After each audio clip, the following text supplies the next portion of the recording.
Hi friends, welcome to Shruti story world. ఈరోజు కథ వచ్చేసి మూడు ముళ్ళ బంధం పార్ట్ 3. స్నేహ తన మనసులోని భావాలను ఒక కాగితంపై రాసి ఆకాష్కు ఇస్తుంది.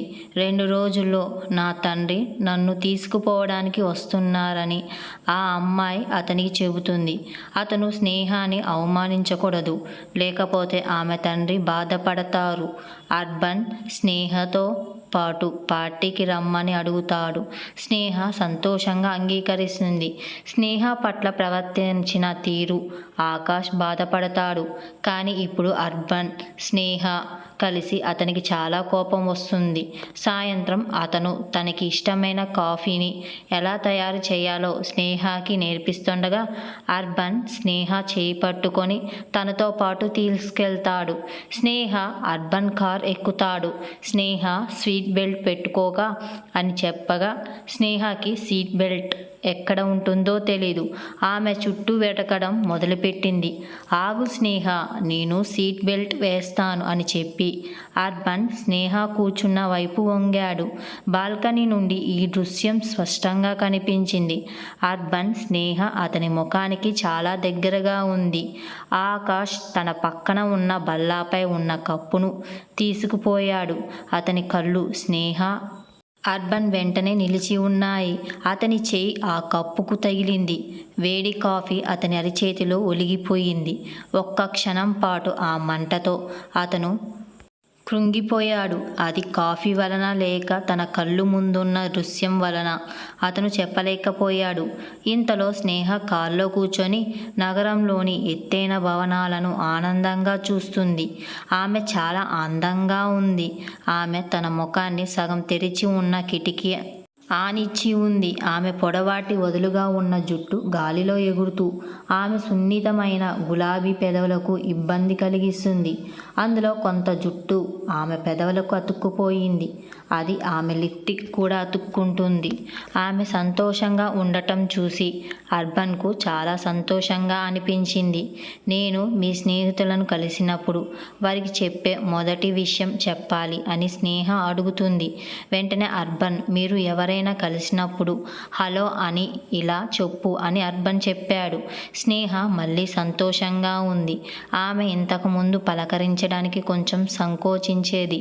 నమస్తే ఒక ప్రత్యేకమైన భావన ఉంది. నమస్తేలోని ఆత్మీయత హలో హాయిలో లోపించింది. నీ స్నేహితులు అనుగుణంగా ఇంగ్లీష్లో మాట్లాడతారు కదా, నేను మాట్లాడలేను అని బాధపడుతుంది. కానీ అతను హిందీ కూడా బాగా మాట్లాడగలరు, అర్థం చేసుకోగలరు. స్నేహ అప్పుడు అర్థం ఆసక్తికరమైన ప్రశ్నలు అడుగుతూ ఉంటుంది. ఊళ్ళో ఆమె అలా ఉండేది కాదు. కానీ పెళ్లి తర్వాత తన భర్త ప్రవర్తన ఆమెలో ఒక రకమైన కొత్త అనుభవాన్ని నింపేసింది. ఇప్పుడు ఆమె ఇతరుల ముందు తనను తాను బయట పెట్టుకోవటానికి సంతోషిస్తూ ఉండేది. నా బట్టలు సరిపోతాయా? నిజానికి అతను చాలా బాగున్నాడు. బహుశా 2-3 అమ్మాయిలు అక్కడక్కడే బూడిదైపోతారు. హే హే హే కానీ నిన్న పార్లర్ ఆవిడ నన్ను చాలా అలంకరణ చేసినప్పుడు నేను ఇంకా బాగున్నాను. ఆమె ఒక అందమైన బన్ కూడా పెట్టింది. ఈరోజు నా జుట్టు ఎలా చిక్కులు పడుతుందో చూడు అని చెప్పి అర్బన్కి చూపిస్తుంది. కాదు, ఈరోజు నువ్వు చాలా బాగున్నావు. నిజం చెప్పాలంటే నిన్నదానికంటే ఈరోజు చాలా అందంగా కనిపిస్తున్నావు. నువ్వు మామూలుగా చీర పొడవాటి జడ వేసుకున్నా కూడా నిన్న నీ ముఖంలో ఆ మనోహరమైన చిరునవ్వు లేదు. కానీ ఈరోజు చాలా సంతోషంగా ఉన్నావు అని చెప్పి అర్బన్ ప్రేమగా స్నేహ బుగ్గని గిల్లాడు. అర్బన్ మాటలు స్నేహకి నిజంగా ఓదార్పునిచ్చాయి. పల్లెటూరు నుండి రావడం సిగ్గుపడాల్సిన విషయం కాదని ఆమెకు అర్థమయ్యేలా చేశాడు. ఆమె ఆ మాటలకి చాలా సంతోషించి తన భర్త దగ్గర బిడియంగా ఉండే స్నేహ అర్బన్తో స్వేచ్ఛగా మాట్లాడగలిగింది. అర్బన్ ఎప్పుడూ ఆమెకు సౌకర్యంగా ఉండేలా చూసేవాడు. అందుకే ఆమెకు స్వేచ్ఛగా భావించింది. ఆ పార్టీ ఒక పెద్ద 5 స్టార్ హోటల్లో జరిగింది. అర్బన్ వయసు ఉన్న చాలామంది అబ్బాయిలు అమ్మాయిలు వచ్చారు. అర్బన్ వారిలో ప్రతి ఒక్కరికి స్నేహాన్ని ఒకరికి ఒకరిగా పరిచయం చేశాడు. స్నేహ ఇలాంటి పార్టీకి రావటం ఇదే మొదటిసారి. ఆమె పెద్ద ప్రదేశానికి చూసి ఆమె కొంచెం భయపడింది. ఆమె ఒక్క నిమిషం కూడా అర్బన్ని వదల్లేదు. చాలామంది అమ్మాయిలు ఆమెతో స్నేహం కూడా చేశారు. రాత్రి 10 గంటలయింది. అర్బన్, స్నేహ ఇంకా ఇంటికి రాలేదు. ఆకాష్ కోపంతో రగిలిపోతూ తన గదిలో అటూ ఇటూ తిరుగుతున్నాడు. చాలాసేపు ఎదురుచూసిన తరువాత అతను ఆవేశంగా అర్బన్కు ఫోన్ చేశాడు. ఎక్కడున్నావు? చాలా ఆలస్యమైంది. ఇంటికి వెళ్ళే దారి మర్చిపోయావా అని అంటాడు. అప్పుడు అర్బన్, ఏంటి అన్నయ్య, ఇంకా 10 అయింది, ఇప్పుడు ఇంటికి వచ్చేస్తావా? అసలు నా గురించి ఎప్పటినుంచి ఇంతగా ఆందోళన పడడం మొదలుపెట్టావు? నాను గుర్తున్న వరకు ఎన్నాళ్ళో రాత్రి ఆలస్యంగా వచ్చినందుకు నన్ను ఎప్పుడూ తిట్టలేదు కదా అని అంటాడు. ఆ మాటలు విని ఆకాష్ కొంచెం శాంతించాడు. నువ్వు ఎవరు వెళ్ళావు? ఈ విషయం మర్చిపోతున్నావు. సమయం చూసుకోవాలి. స్నేహ ఇంతసేపు ఇంటి బయట ఉంటే అమ్మా నాన్న కోపడతారు అని అర్బన్ వినగానే ఫోన్ పక్కన పెట్టి తన చేతిలో నోరు మూసుకొని నవ్వాడు. తర్వాత అమ్మా నాన్న ద్వారా అయినా సరే నువ్వు నీ భార్య పట్ల అంతేనా జాగ్రత్త చూపించినందుకు నాకు చాలా సంతోషంగా ఉంది అని తనలో తాను అనుకుంటాడు. ఆ తర్వాత ఫోన్ చెవి పెట్టుకొని అతను ఇలా అన్నాడు. విషయం ఏమిటంటే భయ్యా, నేను కోపానికి గాని అమ్మా నాన్న కోపానికి గాని నేను బలి అవ్వాలనుకోవడం లేదు.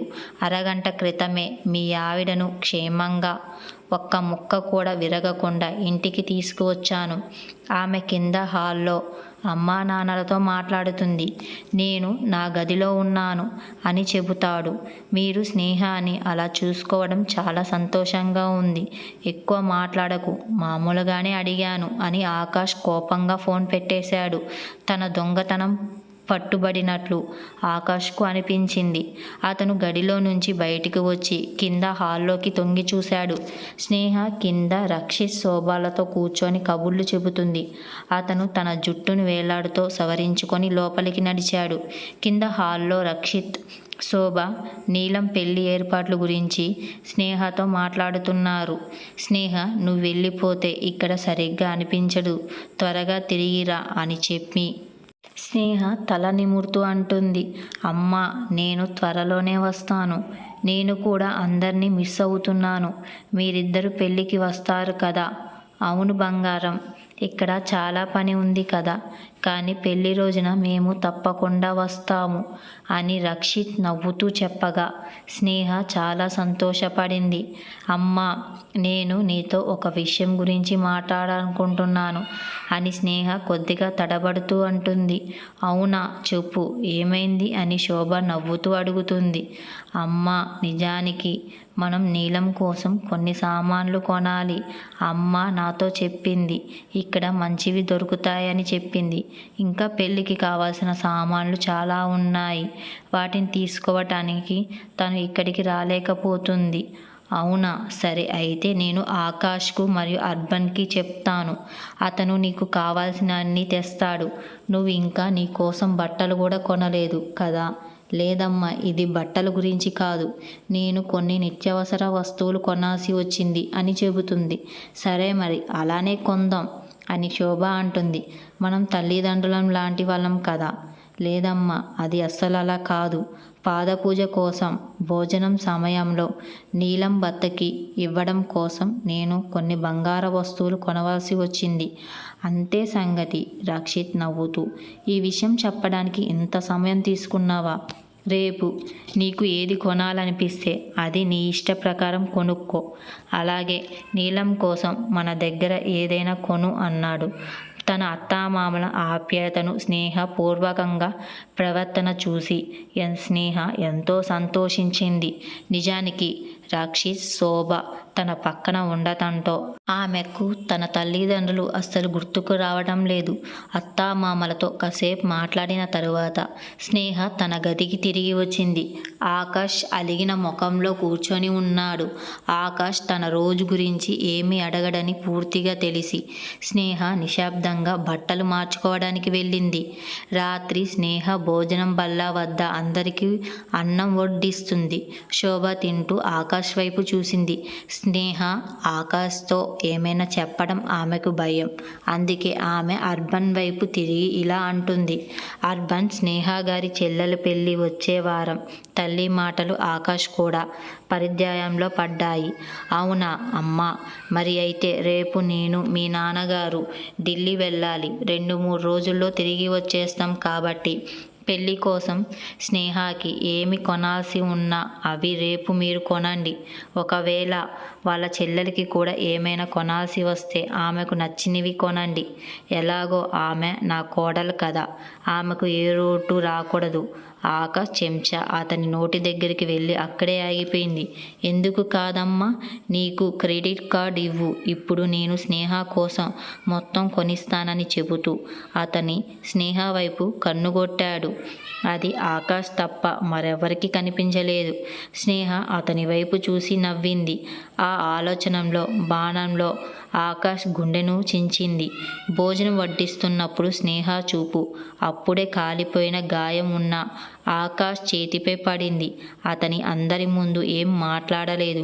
గదిలోకి ప్రవేశించిన వెంటనే పట్టుకుంది. ఏం జరిగిందో దయచేసి చూపించండి అని అడుగుతుంది. కానీ ఆకాష్ ఆమెకు చూపించకుండా ఎప్పటిలాగే ఆమెను మరోసారి మందలించాడు. నేను నీ చెయ్యిని మెల్లగా చూపించు అని అడిగాను. ఎప్పుడు భయపడే స్నేహ కాదు అని అకస్మాత్తుగా ఝాన్సీ రాణిలా మారిపోయింది. వెంటనే స్నేహ పరుగెత్తికెళ్ళి బాత్రూమ్ నుంచి టూత్పేస్ట్ తీసుకొచ్చింది. అయ్యో, ఇప్పుడు దీనితో ఏం చేస్తావు? నేను దీన్ని కాలిన గాయం మీద పోస్తాను, అది నయం అవుతుంది. మా ఊరిలో ఇది పూసిన తరువాత అందరూ పూర్తిగా నయం అవుతారు. ఆకాష్ టూత్పేస్ట్ను నేల మీద విసిరి ఇలా అన్నాడు. నీ బూటకపు మాటలు. వైద్యం ఊరిలోనే చూపించు, నాకు అది అవసరం లేదు అని చెప్పగానే స్నేహ కాసేపు ఆలోచించి ఆ తరువాత పరిగెత్తింది. డ్రెస్సింగ్ టేబుల్లో ఉంచిన ప్రథమ చికిత్స పెట్టెను తీసుకొచ్చింది. సరే, టూత్పేస్ట్ వద్దు కదా, మీరు ఏది వాడతారో చెప్పండి. పెట్టెలోని 3-4 ట్యూబులు వైపు చూపిస్తూ స్నేహ అడుగుతుంది. నా చెయ్యి వదిలేయ్, నాకు అది అవసరం లేదు. ఆకాష్ ఇంకా అలిగి ఉన్నాడు. ఇది అవసరం లేదంటారా? మీరు చెప్తారా, లేక నేను ఈ ట్యూబులన్నీ కలిసి పెట్టాలా అంటూ స్నేహ తన చేతుల్లోనే ట్యూబులన్నిటినీ ఒకటిగా పిండడం మొదలుపెట్టింది. నువ్వేం చేస్తున్నావు అని అంటాడు. వాపును తగ్గించేది ఏదైనా పని చేస్తుంది. స్నేహ తన ఐస్ టీమ్ తరహా ఆలోచన విధానాన్ని ఉపయోగించి చెప్పింది. బుద్ధి లేదా? నా చెయ్యి వదిలేయ్, నేను రాసుకుంటాను. ఆకాష్ బర్నర్ బయటికి తీసి తేలికగా రుద్దాడు. నీకు ఎలా కాలిపోయింది? స్నేహ కళ్ళు మళ్ళీ వినిగిరి పురుగుల్లా మెరిశాయి. ఇంకొకసారి అడిగితే నిన్ను గదిలో నుంచి బయటికి గెంటేస్తాను అని ఆకాష్ కనుబొమ్మలు ఎగరేస్తూ ఆమెతో అన్నాడు. స్నేహ భయపడి లేచి పారిపోయింది. ఆకాశ ముఖంలో ఆశ్చర్యం కనిపించింది. ఆమె నిజంగా వెళ్ళిపోయిందా? ఆమె ఇంకొక కొంచెం పట్టుబడి ఉంటుందేమో అనుకున్నాను. ఆకాష్ మళ్ళీ తన చేతి వైపు చూసుకుంటున్నాడు. ఒకవేళ అర్బన్ దెబ్బ తగిలి ఉంటే ఆ అమ్మాయి అతని చుట్టూ తిరుగుతూ ఉండేది. నీకు కొంచెం మందు రాస్తాను, నిన్ను కట్టుకడతాను, నాకు కావాల్సింది అదే అని అనుకుంటారు. మరుసటి రోజు స్నేహ సాయంత్రానికి సిద్ధంగా ఉండు, కాలేజీ నుండి తిరిగి రాగానే నిన్ను షాపింగ్ తీసుకెళ్తాను అని అర్బన్ ఆకాష్ తలుపులకు వేలాడుతూ అన్నాడు. అవునా, సరే, నేను నీకోసం ఎదురు చూస్తాను అని అంటుంది. ఆకాష్ కూడా ఆఫీస్కు బయలుదేరుతున్నాడు. అతని కాసేపు ఆలోచించి ఆ తరువాత స్నేహతో మాట్లాడతాడు. ఆకాష్ ఏం మాట్లాడాలో అర్థం కాక తడబడుతూ అది, నేను, అది, ఇది అని చెప్తాడు. ఆకాష్ పైనున్న ఫ్యాన్ వైపు తదేకంగా చూడటం మొదలుపెట్టాడు. ఏంటి అని స్నేహ అడుగుతుంది. అది, నేను, అది అనే ఆ తరువాత అతను గది చుట్టూ చూడడం మొదలుపెట్టాడు. ఏమిటి అని స్నేహ మళ్ళీ అడుగుతుంది. అతను స్నేహ వైపు చూడటం లేదు. స్నేహ ఇవన్నీ కాదు అని ఏదైనా చెప్పాలా అని అడుగుతుంది. నీ అరుపు ఆపడానికి ఏం చేస్తున్నావు? అప్పుడు నేను నీకొక చెబుతాను అని అతను చిరాకు పడ్డాడు. స్నేహ తన వేలిని నోటితో పెట్టుకుంటుంది. నేను అదే చెప్పాలనుకుంటున్నాను. నేను ఈరోజు ఒక విషయం నీకు చెప్పాలి అని అంటాడు. సరే చెప్పు అని అనగానే అతను అర్బన్ మీద అసూయతోనే నీతో ఒక విషయం చెప్పాలి అని అంటాడు. అది పెళ్ళైన మొదటిసారి అతను మాట్లాడటం. ఏందంటే విషయం స్నేహ, నేను ప్రేమిస్తున్నాను అని చెప్పాడు. అది కూడా ఆమెకు వినిపించినట్టుగా చిన్నగా చెప్పాడు. కానీ అది ఆమెకు అర్థం చేసుకోవడానికి చాలా టైం పట్టింది. అంతకుముందు నా భర్త ప్రతిరోజు తన బ్యాగ్ పట్టుకొని ఒక మూర్ఖుడిగా ముఖం పెట్టి అలానే గది నుండి వెళ్ళిపోయేవాడు. ఇప్పుడు ఆ విషయం చెప్పగానే స్నేహ హృదయం ఆనందంతో ఉప్పొంగింది. ఆమె శరీరంలోని ప్రతి అణువు నవ్వింది అని మనసులో అనుకుంటాడు. దాని నిజానికి ఆకాష్ అహం అడ్డం వచ్చి చెప్పలేకపోయాడు. స్నేహ ఈ విషయాన్ని తన తల్లిదండ్రులతో పంచుకుంటుందేమో అని అతను ఆందోళన చెందాడు. లేకపోతే నేను చివరి వరకు వారి నిర్ణయాన్ని అంగీకరించాలని అనుకుంటారు. లేదు, ఎప్పటికీ ఈ ఆటలో అమ్మా నాన్నలను గెలవనివ్వను. కారులో ఎక్కుతూ ఆకాష్ ముఖం చిట్లించాడు. ఆయన మేడమును తీసుకెళ్ళడానికి ఆ ముద్దుల కొడుకు ఉన్నాడు కదా. ఈరోజు ఆకాష్ ఆఫీస్లో ఒక కొత్త ఆహార ఉత్పత్తిపై ప్రజెంటేషన్ ఇవ్వాల్సి ఉంది. అతని సమావేశ గదిలో కూర్చొని ఉన్నప్పటికీ అతని దృష్టి అంతా గడియారం మీదే ఉంది. అతని సమావేశంపై ఏకాగ్రత పెట్టలేకపోయాడు. గడియారం 3 కొట్టగానే ఆకాష్ లేచి నిలబడ్డాడు. క్షమించండి మిత్రులారా, నేను పూర్తి చేయాల్సిన మరికొన్ని ముఖ్యమైన పనులు ఉన్నాయి. మీరందరూ కొనసాగించవచ్చు అని చెప్పి అతను ఆఫీస్ నుండి బయలుదేరాడు. అతను కారు ఎక్కుతూ మళ్ళీ తన గడియారం వైపు చూసుకున్నాడు. అర్బన్ 3 గంటలకు ఇంటికి వస్తాడు. నేను అంతకంటే ముందే అక్కడికి 5 నిమిషాల ముందే చేరుకోవాలి. నేను ఇంటికి చేరుకున్నప్పుడు అక్కడ పూర్తిగా నిశ్శబ్దం ఉంది. పనివాళ్ళు తప్ప ఇంకెవ్వరూ కనిపించలేదు. ఇల్లంతా వెతికాడు. స్నేహ ఎక్కడ కనిపించలేదు. అర్బన్ నాకంటే ముందే వచ్చాడా అని ఆలోచిస్తూ స్నేహాన్ని తీసుకొని పోయాడా అని అనుకుంటాడు. అతను పనివాళ్ళని అడగ్గా ఆ చిన్నమ్మాయి అమ్మమ్మ గదిలో ఉందని వాళ్ళు చెప్పారు. ఇంకా అర్బన్ ఇంటికి తిరిగి రాలేదని కూడా చెప్పారు. ఆకాష్ చాలా సంతోషం కలిగింది. అతను వేగంగా తన అమ్మమ్మ గదికి చేరుకున్నాడు. స్నేహ ఆమెకు మందులు తినిపిస్తుంది. అతని ముందు ఆహారంతో ఒక ఖాళీ పళ్ళెం ఉంది. ఆకాష్ పరిగెత్తుకెళ్ళి తన అమ్మమ్మ పాదాలు తాకి ఆమె మెడ చుట్టూ చేతులు వేశాడు. అతని దృష్టి ఇంకా గడియారం మీదే ఉంది.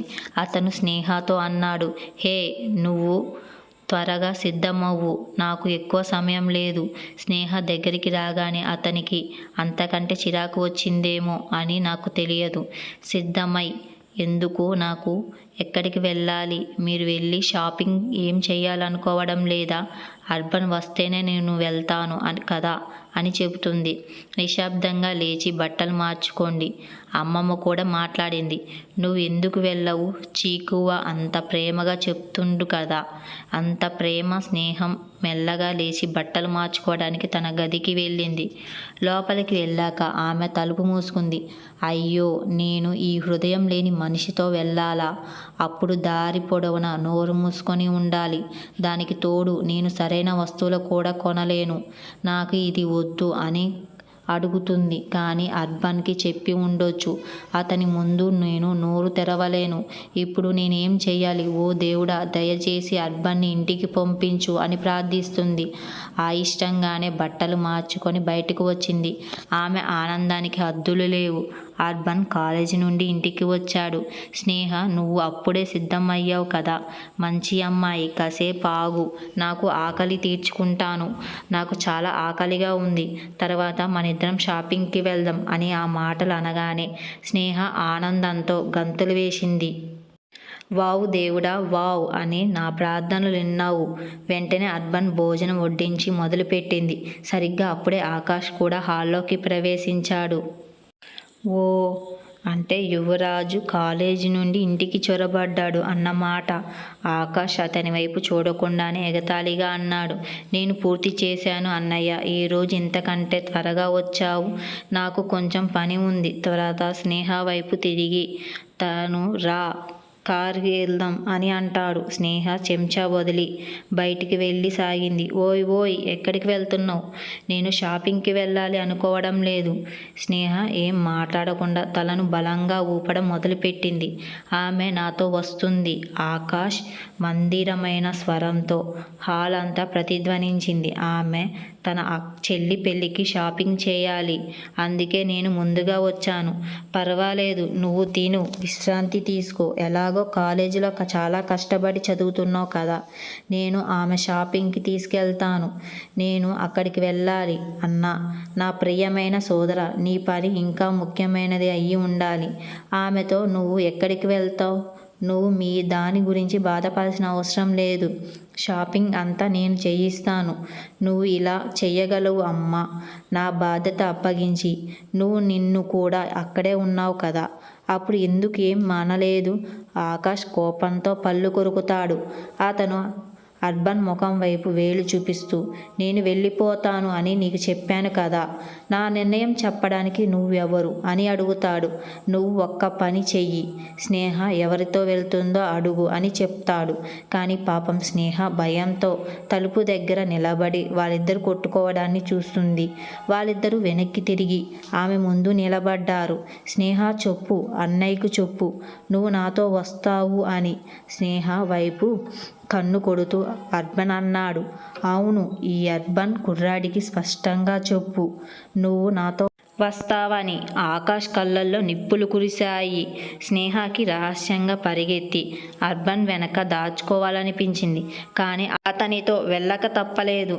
ఆ వాతావరణం ప్రశాంతంగా కొనసాగించాలంటే ఈ ఘట్టాన్ని పూర్తి చేయాల్సిందే అని స్నేహ రాముడి విల్లు విడిచినట్లు అర్బన్ మనసు విలిచినట్లు అనిపించింది. లక్ష్మణులు అతను కూడా ఆమె రక్షించడంలో నిమగ్నమై ఉన్నాడు. ఒకవేళ స్నేహ గనుక నిరాకరిస్తే ఏ క్షణంలో అయినా తన గొడ్డలితో స్నేహ అవతలి వద్దని నరికివేయగల అని అనుకుంటుంది. పరశురాముణ్ణి ఆమె తన భర్తతో చేసుకుంది. స్నేహ పరిస్థితి మరింత దిగజారింది. ఆమె హృదయం ఒకటి చెబుతుంటే మరొకటి చేస్తుంది. చాలాసేపు ఆలోచించిన తరువాత ఆమె నెమ్మదిగా ముందుకు కదిలి ఆకాష్ దగ్గర నిలబడి, లేకపోతే రాత్రి అయిపోతుంది. ఇట్లా రెండో ప్రపంచ యుద్ధంలో గెలిచినట్లుగా, జర్మనీ ఫ్రాన్స్ జయించినట్లుగా ఆకాష్ అర్బన్ వైపు విజయగర్వంతో నవ్వాడు. అతను తన జుట్టును చెయ్యితో సవరించి స్నేహ వెనక బయటకు వెళ్ళాడు. ఆకాష్ వెళ్ళగానే అర్బన్ పగలబడి నవ్వాడు. అతను తన భోజనాన్ని ఎంతో ఇష్టంగా తిన్నాడు. అతను వెంటనే శోభకు కాల్ చేశాడు. అమ్మా అమ్మా, నా ప్రియమైన అమ్మ, నువ్వు ఈరోజు ఇక్కడ ఉండాల్సింది. నువ్వు చాలా సరదాగా షో మిస్ అయ్యావు. ఇంత గొప్ప షో గురించి నాకు ముందు తెలిసి ఉంటే, నేను ముందుగానే ఫోన్లో రికార్డ్ చేసి ఉంటే దాన్ని. అమ్మ, నేను చాలా సరదాగా గడిపాను ఒట్టు. ప్రతిదీ వివరంగా వివరించడం మొదలుపెట్టాడు. శోభ నవ్వు ఆపుకోలేకపోయింది. ఇంతలో ఆకాష్ స్నేహతో కలిసి బయటికి వస్తాడు. ఇద్దరు కారులో కూర్చుంటారు. స్నేహ వెనక ముఖను నిటారుగా ఉంచి నోటికి కనిపించిన టేప్ అతికించుకొని పూర్తిగా నిటారుగా కూర్చుంది. ఆమె తనలో తాను కొనుక్కుంటుంది. స్నేహ, పూర్తిగా నిశ్శబ్దంగా ఉండు. ఏమీ మాట్లాడకు, లేకపోతే నేను ఏదైనా తప్పుగా మాట్లాడి ఉంటే అవమానించవచ్చు. అప్పుడు అతను నన్ను మళ్ళీ ఎక్కడికి తీసుకెళ్ళడు. ఆ మ్యాటర్గా కూర్చొని కార్ కిటికీలో నుంచి బయటకు చూస్తుంది. సీట్ బెల్ట్ పెట్టుకో. ఆకాష్ మాట విని స్నేహ ముఖం తిప్పుకుంది. ఆకాష్ తనలో తాను నవ్వుకున్నాడు. ఆమె తన బెల్ట్ కోసం చేయి చాచాడు. అతను చేయి చాచేలోపే స్నేహ ఆ బెల్ట్ను తాను సాకెట్లో పెట్టేసింది. స్నేహ అది చూడకముందే ఆకాష్ అయిష్టంగానే తను చాచిన చేతిని వెనక్కి లాక్కున్నాడు. సీట్ బెల్ట్ ఎలా పెట్టుకోవాలో నీకు తెలుసా అంటూ ఆకాష్ కనుబొమ్మలు పైకెత్తాడు. అవును, అర్బన్ నాకు నిన్ననే నేర్పించాడు. ఎందుకో తెలియదు, గత కొన్ని రోజులుగా స్నేహ నోటి నుండి అర్బన్ పేరు ఎప్పుడు అలా వినపడుతూనే ఉంది. కానీ ఆకాష్ కళ్ళు మండుతున్నాయి. నువ్వు ఏం కొనుక్కోవాలి అనుకుంటున్నావు? పెళ్ళికి ఏం వేసుకోవాలి వెళ్తావు అని అనగానే స్నేహ పెదాలపై ఇంకా కనిపించని టేబ్ ఉంది. నువ్వు ఏది చెబితే అది నాకు. ఏది బాగుంటుంది? ఆమె లెహంగా వేసుకోవాలనుకుంటుంది. కానీ ఏం చెప్పగలదు? ఆకాష్ స్నేహ పైనుండి కింది వరకు చూశాడు. ఆ తరువాత కారు ఒక పెద్ద లెహంగా షోరూం వైపు మళ్ళింది. ఆ షోరూం యజమాని ఆకాష్ బాగా తెలుసు. స్నేహ పెళ్లికి లెహంగాను కూడా అక్కడి నుంచి తెప్పించారు. అతను షోరూంలోని అత్యంత ప్రత్యేకమైన దుస్తులను జాగ్రత్తగా ఎంచుకొని వాటిని స్నేహ ముందు ఉంచడం మొదలుపెట్టాడు. స్నేహ కళ్ళు సంతోషంగా మెరిశాయి. ప్రతి ఒక్కటి భారీగా అలంకరణతో నిండి ఉంది. వాటి ధరలు కూడా అంతే స్థాయిలో ఉన్నాయి. ఆమె ఒక పెద్ద కస్టమర్ని తెలిసి షోరూం యజమాని 1,50,000 అన్నారు. కన్నా తక్కువగా ఏదీ అమ్మడం లేదు. స్నేహ ఏకాగ్రత లేకుండా లెహంగాలను తిరిగేస్తూ అతనితో ఏదో చెప్పాలనుకుంటూ ఆకాష్ వైపు దొంగ చూపులు చూస్తుంది. ఏమైంది? నీకు ఏది నచ్చలేదా? నేను మరికొన్ని తెప్పించాలా అని అడుగుతాడు. లేదు లేదు, నేను చెప్పేది వినండి. స్నేహ భయంతో ఆకాష్ చెవి దగ్గరకు వచ్చి మాట్లాడింది. నాకు ఇంత బరువైన లెహంగా అవసరం లేదు. ఇది మన పెళ్ళి కాదు. పెళ్ళి పల్లెటూరులో ఉంది. అక్కడ చాలా ఖరీదైనవి ఉండవు. ఎంబ్రాయిడరీ చేసిన లెహంగాలను ఎవరు వేసుకోరు. డబ్బు వృధా చేసి ప్రయోజనమేమిటి? వాటికంటే చౌకైనవి ఏమైనా చూపించమని వారిని అడగండి. ఇది పెళ్ళి, అక్కడ ఎప్పుడు చాలా పనులు ఉంటాయి. ఈ లెహంగా వేసుకుంటే వాళ్ళు సరిగ్గా నడవలేము. మొదటిసారిగా స్నేహ సరిగ్గా ఆకాష్కు సరైనదిగా అనిపించింది. అతని తక్కువ ధర గల తేలికైన లెహంగాలను ఆర్డర్ చేశాడు. స్నేహ కొన్ని ప్రయత్నించి చూసింది. చివరకు ఆమె, ఆకాష్ ఇద్దరికీ నిమ్మపచ్చ రంగు ఎంబ్రాయిడరీ లెహంగా నచ్చింది. ఆ తరువాత వారు నీలంకు కూడా ఖరీదైన అందమైన మెరిసే చీరను కొన్నారు. మరియు స్నేహ పదే పదే వద్దని చెప్పినప్పటికీ ఆకాష్ స్నేహ చేత కూడా చాలా చీరలను కొనిపించాడు. ఇప్పుడు నగలు కొనుక్కునే సమయం వచ్చింది. మామూలుగా అయితే ఆమె ఏది కొనేది కాదు. కానీ ఈరోజు ఆకాష్ ప్రవర్తన చాలా మారింది.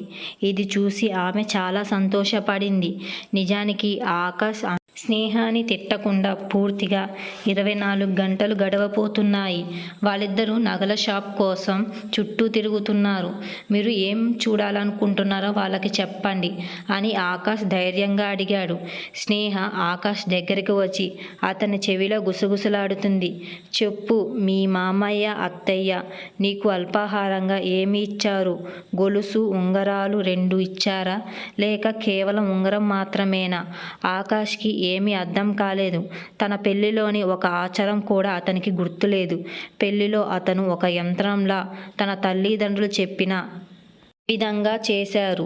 నాకు గుర్తులేదు, ఆకాష్ తల వంచుకొని అన్నాడు. నేను మా అమ్మతో మాట్లాడతాను. ఆమె నాకు చెబుతుంది. నీకు ఏది కావాలంటే అది తీసుకో. నేను దీన్ని ఎలా తీసుకోగలను? నేను మీకు ఏమి ఇచ్చాను అదే తిరిగి ఇస్తాను కదా. ఆకాష్ మళ్ళీ ఆశ్చర్యంగా ఆమె వైపు చూశాడు. ఇంకా అతనికి ఆలోచన విధానం చూడండి. ఈ విషయాన్ని ఎంతో తెలివైన వాడు ఏదైనా అదే గ్రామంలో ఉన్న అతని తండ్రికి ఫోన్ చేసి అతనికి అప్పగించింది. చాలాసేపు మాట్లాడిన తరువాత స్నేహ ఫోన్ ఆకాష్ తిరిగి ఇచ్చి ఇలా చెప్పింది. అమ్మ నీకు 2 తులాలు గొలుసు, ఉంగరం కూడా ఇచ్చానని చెప్పింది. నాన్న తరువాత లెక్కలు చూసుకుంటారంట. నేను ఒక జత చెవి పోగులతో ఆమె పాదాలకు పూజ చేద్దామని అనుకుంటున్నాను. అత్తయ్య నాకు 2 చేతుల కాలి ఉంగరాలు, ఒక జత కాలి గొలుసు కూడా ఇచ్చింది. వాటిని కూడా తిరిగి చెయ్యాలి. ఆమె మాటల్ని అర్థం కాలేదు. అతనికి ఏమీ శోధించలేదు. మొదటిసారిగా స్నేహ ముందు తాను ఒక నిర్లక్ష్యరాస్యుడిగా, మూర్ఖుడిగా భావించాడు. కానీ అతను గంభీరంగా మారి మేడంకు కావాల్సిన అన్ని చూపించి చెప్పాడు. స్నేహ సంతోషంగా స్పష్టంగా కనపడుతుండగా ఆకాష్ తాను ఇలా అనుకుంటాడు. ఈ ఎదవ అర్బన్ అమ్మా నాన్నకి అంతా చెప్పాడేమో. దీని గురించి అమ్మా నన్ను అడిగితే నేను ఏం చెప్పాలి? వద్దు, వాళ్ళ నిర్ణయాన్ని ఒప్పుకోలేను. వాళ్ళకి సంతోషాన్ని నేను అస్సలు ఇవ్వను. అతను గాఢంగా ఆలోచిస్తూ ఉండటం చూసి స్నేహ అయోమయంగా ఉంది. ఏమైంది? మీరు బాధపడొద్దు. నేను మీకు చెప్పాను కదా, నాన్న లెక్కలు చూసి మీ మొత్తం డబ్బులు చెల్లిస్తా అని చెప్పాడు. ఆ మాటలు ఇష్టం లేకపోయినా ఆకాష్ ఆమెను చూసి నవ్వడం మొదలుపెట్టాడు. స్నేహ మరియు ఆకాష్ ప్రేమ చిగురిస్తుందా లేదా నెక్స్ట్ ఎపిసోడ్లో తెలుసుకుందాం. ఇలాంటి మరిన్ని స్టోరీస్ కావాలంటే మన ఛానల్ని సబ్స్క్రైబ్ చేసుకోండి ఫ్రెండ్స్.